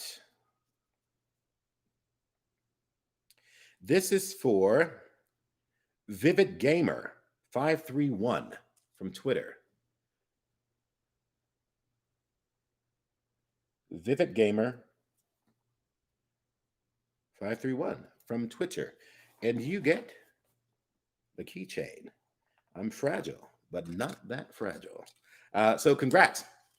Congrats to you. So that will be coming out to you. I'll hit you up on a DM and figure out how to get that to you. So congratulations. Okay. Let's go on because I think we'll have one more draw after this. So I've got some more questions to plow through. So I'm going to pick up some speed here. Who is that from? In the Netherlands, it's 11:30. Okay. Type print, then cut out all the handles. What's that? The dedication to type, print, and then cut out all the handles. Hey, I I have to have some form. I've got to have some organization about all of this. I just felt like it was easy, and that way I can read it and move on, and it's all good. So thank you for noticing that the work that has gone in. So here we go. So this is from. Did you give me anything from Leo T? Oh, this is from at ALST0R, who I think won a prize. Their question was, it's AL3ST0R from Twitter. Did you keep anything from Death Stranding set? Any memorabilia? If so, what was it? No, I didn't.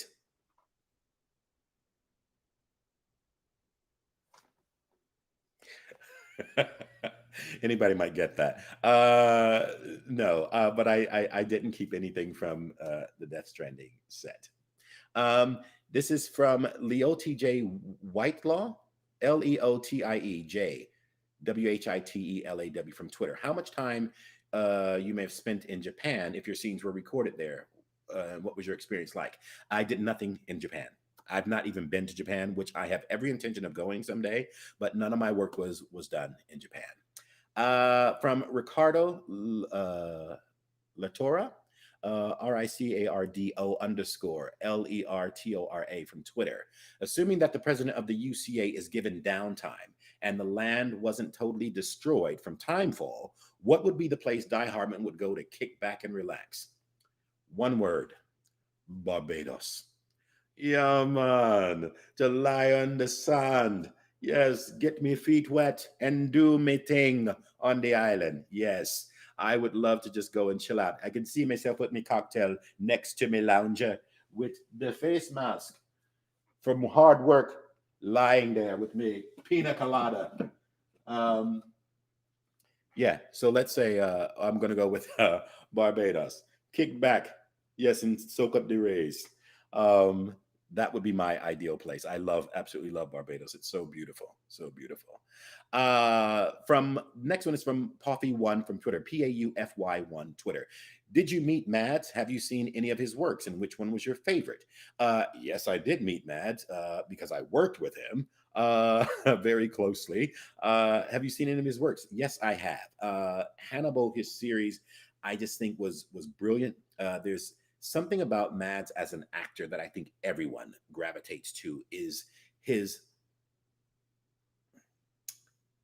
his subtlety. You know, he's a lot in the eyes, and there's something wonderful and magic, and also yet disturbing in how he delivers things. He's got a wonderful look. He's Danish. He's a good-looking man, and incredibly gifted and talented. But he just has something in his. It's just everything's a little matter of fact, but yet it just cuts like it can cut through ice. And I do. Speaking of ice, I want to see his movie Arctic, which I haven't been able to see it. So maybe I can see that during all my downtime. But yes, so yes, I did meet Mads. The next one is from Ruiner C from Twitter at Ruiner C, Ruinerc from Twitter. What was the hardest voice acting job you ever had to do, and why was it so difficult? Um, uh, the hardest voice acting job I ever had to do was a voiceover, voice dubbing job for a TV show for a character, and it was a lot.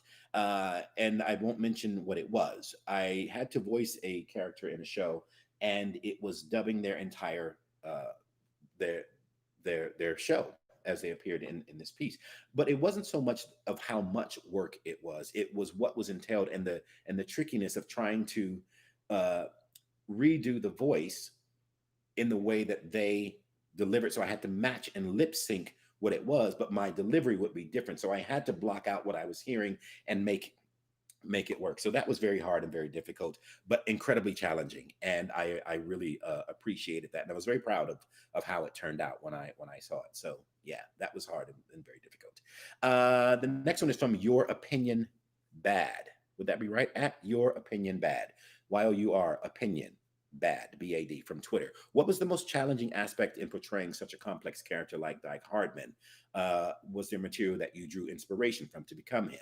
Um, the challenging aspect of character was the fact that he comes across as the quest giver because that's kind of what he does do, and it was his journey because he's set in a way that as a military man, there's no emotion involved. It's everything's matter of fact. Just keep this, what I say goes. This is what I'm asking of you. I will let you know if you've done a good job or not. And it's just like that. People got so sick of probably hearing, "Oh, Sam, it's Die Hardman." Oh, shut up. I mean, no, we hear you. You hear that sort of intro, whatever the sound is. It's who who's coming. And but yeah, I think that and in terms of material that to draw inspiration from to become him, um, I don't think I think I just had to find it for myself. Hideo was very clear on what the story was and what the character was, and I think he was very good at letting me discover it for myself. Where do I place his voice? So those things I had to figure out what I wanted to bring to it. So the next one is from Loe Matarwe. That's LoayMatarweh. Loe Matarwe from Twitter. What is your favorite roles that you have played in general? Um, I've played a few. I'm going to go back to my theater days where I played a character called Pearly, which was he was a con man, but he was a preacher, and he had the gift of the gab, and it was a musical. But there's also a play version of it, and written by Ossie Davis, who one of the people I mentioned earlier as an inspiration. He was the writer, and I think if there's an old movie called Pearly Victorious that he stars in with his wife, I think Ruby D, if my memory serves me correct. Anyway, but that was it's a massive role, the title role, and it was wonderful to sink my teeth in.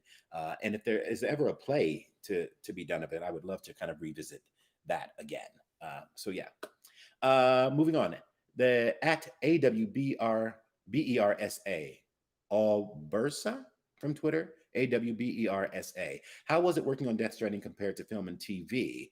Knowing that Kojima's heavily influenced in film, wonder if his direction is the same as the film director. Um, I mentioned earlier how different the sets can be on working on Death Stranding, like a because you don't have a full set like you would on TV and film. And his direction is like a film director. He just works in the same way to try and tell the story the best way you can, and he's very good at painting the picture and giving you the storyboard of how things work. So to me, he was a great director. Uh, this next one is from Azbag7.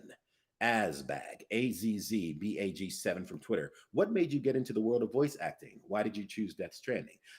So, kind of going back to previous questions as well, it sort of happened by chance. As an actor, I think things come along. You get a breakdown that says, can you go in and can you read for this? This is a voice job, and see what happens. And, that sort of leads to another thing. And then it becomes, work begets work, I suppose. And so things like that tend to happen, is kind of how that side of things became what they did. And I didn't choose Death Stranding; it chose me. To make it clear, I got the breakdown, I did the audition, and so in that respect, I suppose it came after um, me, and then I was able to accept it gladly. Uh, and so let's hit this. We've got a draw. We've got a last draw. And that is for the Ludens figurine. So, drum roll, please. Here we are. Digging, I'm sweeping that hand around in there. Sweeping that hand around. No, I have not had a chance to play the PC version because I don't have a PC. So this one goes to at brain underscore error, at brain error from Twitter. You get that? Congratulations to you. Congratulations. I will tape that to little baby Ludens and reach out to you and get that to you. Okay? So, congrats. Coming in for our uh, last set of questions, and I may have a little surprise for you at the end of all of this as well. So moving on. So at IDFYTI from Twitter. In a hypothetical Death Stranding 2, is there anything particular you'd like to see from Die Hardman? In a hypothetical Death Stranding 2, is there anything particular you'd like to see from Die Hardman? Um, Hypothetically speaking, if there was a Death Stranding 2, I think being able to see Die Hardman for who he is, maybe more of his journey, what led him to be. I know that we do touch on some of that in the game, but I think to be able to see more inside his world, maybe in his head of why certain decisions are made, why he does the things that he does or acts the way that he acts. Possibly. I mean, there's a whole multitude of things that could probably happen with that, but we'll see.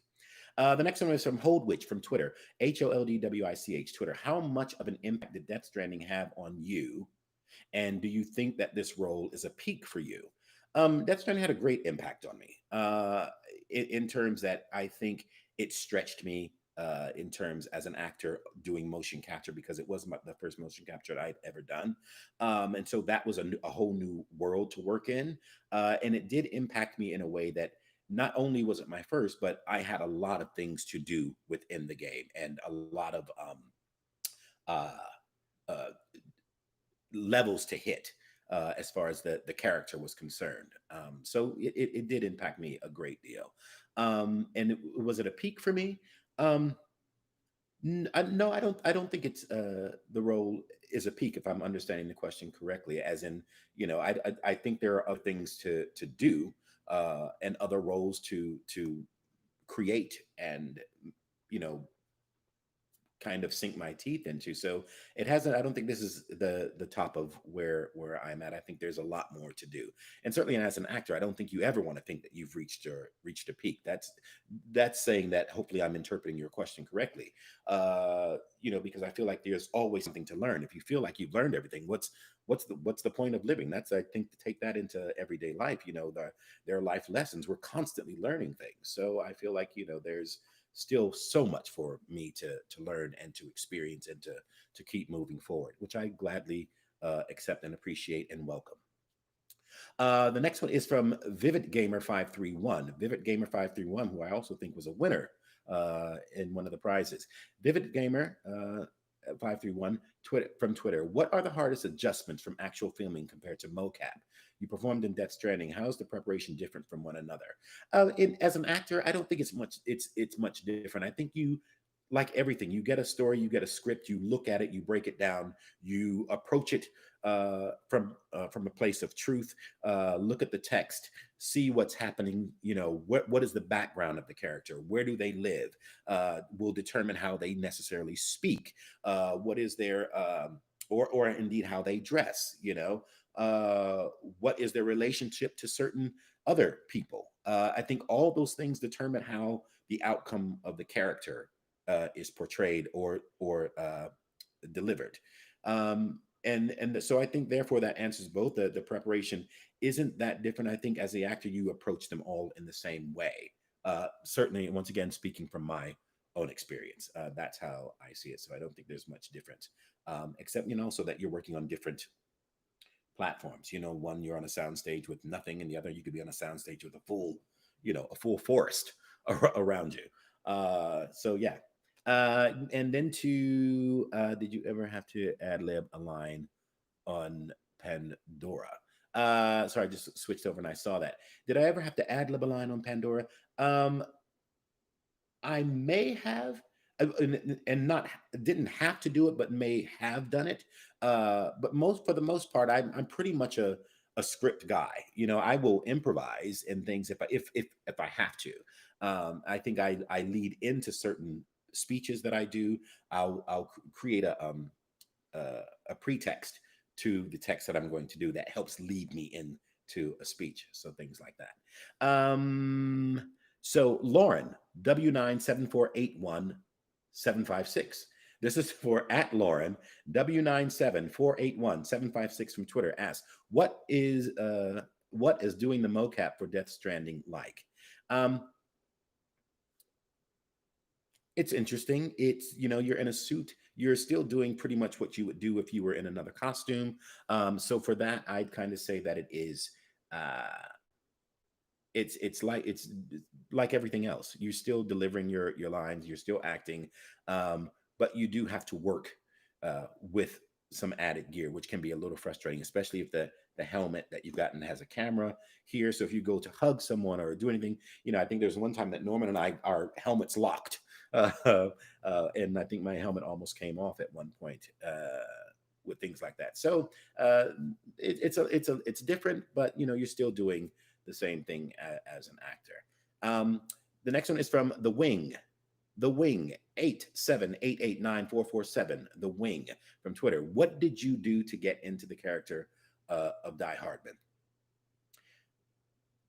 In terms to get into the character, I think he was already put on the paper. So it didn't take a lot.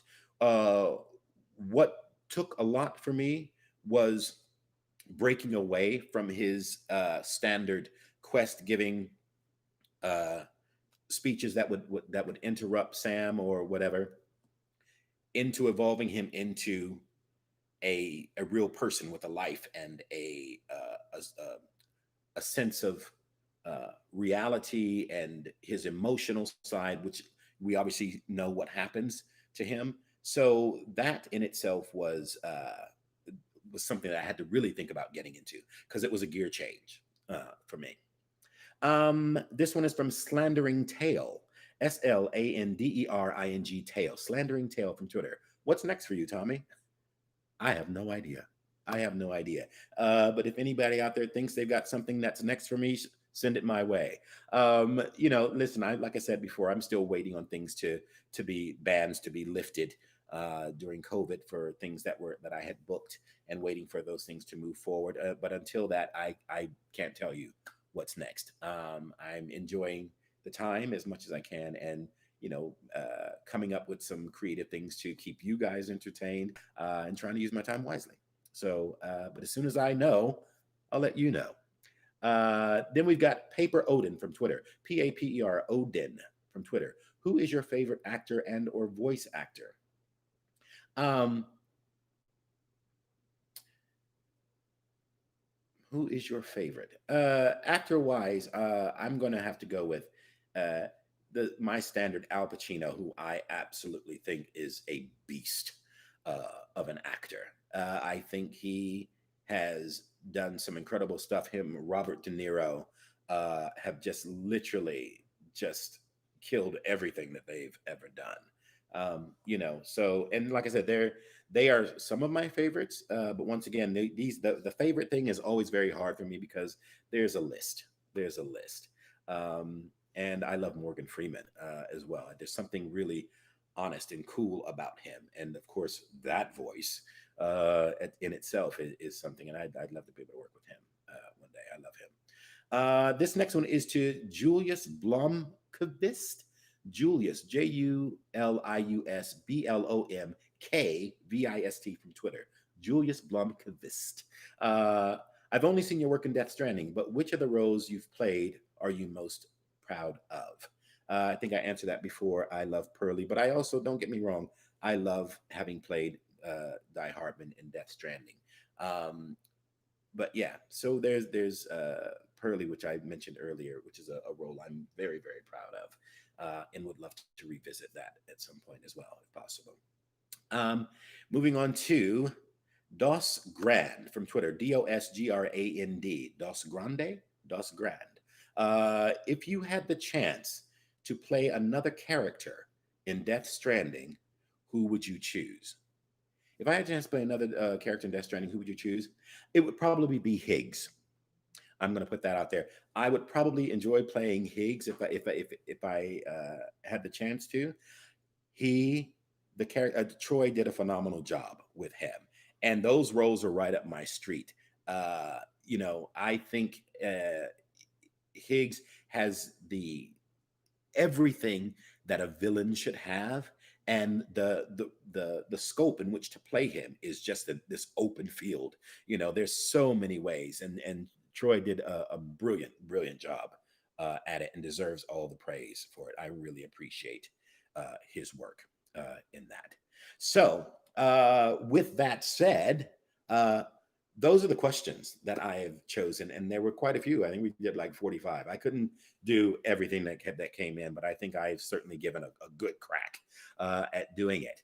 And so, because we'd also done the last of the prizes to give out, what I will do now is I'm going to draw three more names, and I'm going to draw three names to send out a signed autograph picture of Die Hardman. So three more chances as a bonus I'm going to do. So let's see what we've got. So get that drum roll going, and let's see what we've got here. A little surprise. I'm shaking it around, shaking it, shaking it, shaking it. Drum roll. So this one goes to at RUKen Network, RYUKEN Network, Twitter. I think you were the first question I asked. So I'm sending you, I'll reach out and get one of these to you. That's one. Second one.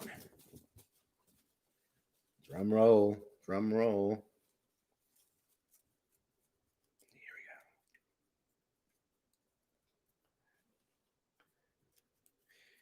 go. This one goes to at blue_morphix, BLUE_morphix from Twitter.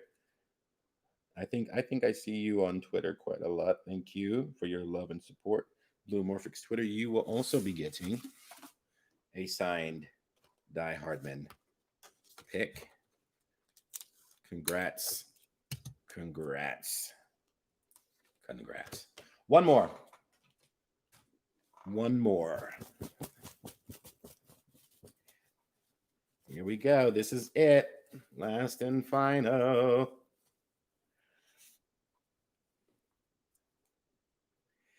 This one is for TLJ Josh from Twitter.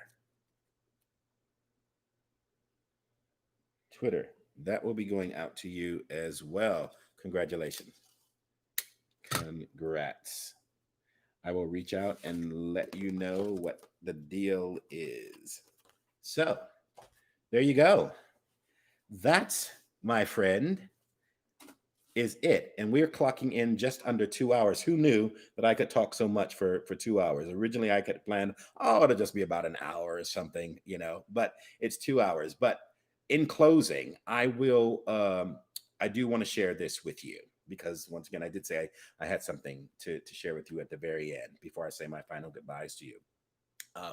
And it's my final inspirational thing to you, and it's called Don't Quit. Okay.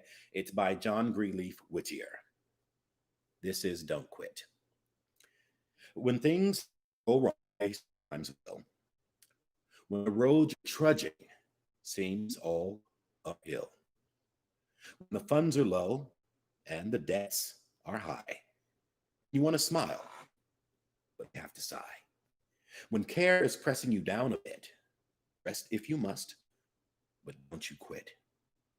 Life is strange with its twists and turns, as every one of us sometimes learns. And many a failure comes about when he might have won had he stuck it out. Don't give up. Though the pace seems slow, you may succeed with another blow. Success is failure turned inside out, the silver tint of the clouds of doubt. And you never can tell just how close you are. It may be near when it seems so far. So stick to the fight when you're hardest hit. It's when things seem the worst that you must not quit. I want to thank you all for joining me. For everyone, I hope that you've had fun and enjoyed the day. These last couple hours with me, I've had a blast, and I hope that you. I hope to do it again sometime in the future. I don't know when. I'm going to have to recover from this one. This was the longest one. But please, if you can, follow me on my socials for any updated information on what's going on in the world of Tommie Jenkins. You can reach me at Twitter at T84. That's TEEEJAYE 84, or Instagram at Tommie Earl Jenkins Official. Also, my Facebook page, Tommie Earl Jenkins. And please, if you can, subscribe to my YouTube channel. Follow me, send me messages, do all the things, and let's stay in contact. And as always, please, please, please remember to stay safe, stay strong, and go get those blessings. So I want to thank you, thank you, thank you all. I'm looking at some of the messages now. Thanks for the words. Great times have been. And thank you. Keep on keeping on, and everybody keep on keeping on. Thank you for the inspiring Q&A. You're welcome. You're welcome. Drico, thank you, Tommie, for a great moment together and for these encouraging words. Absolutely. You mentioned working with smaller creators on projects. Do you have a contact address for us to send you a pitch? Yes, DM me and I will give you details into where to send that stuff to. Love this. Thank you guys so much. Thank you. Thank you. Thank you. Thank you. I'm sending you all a huge love. Stay safe out there. Wear the mask. Let's try it and help each other and get through all of this. All right. So peace and love and blessings and a big like to you all. Peace.